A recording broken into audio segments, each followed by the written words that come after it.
और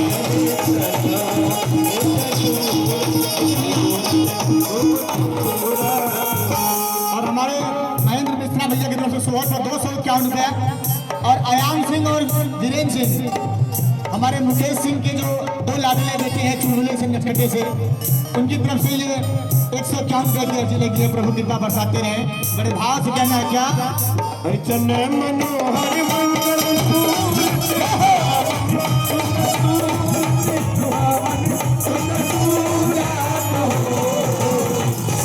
राजा जी, राजा जी, राजा जी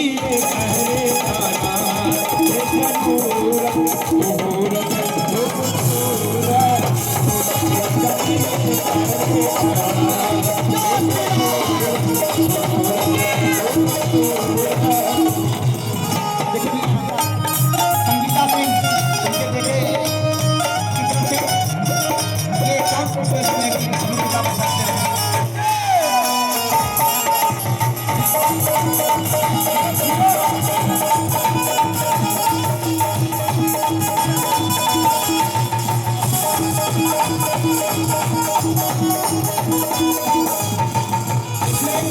हमारे संतोष भाई, संतोष बहुत बढ़िया बैंजो बजाते हैं। ये बड़े बड़े भोजपुरी कलाकारों के साथ इनका संकट हुआ है। खेसारी लाल, पवन सिंह, किसको भी नहीं छोड़े, ये सबका बजाते हैं भैया, समझ लीजिए सबके साथ इनकी संगत हुई है।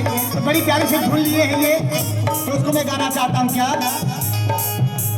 अरे राजा जी खजनवा देगा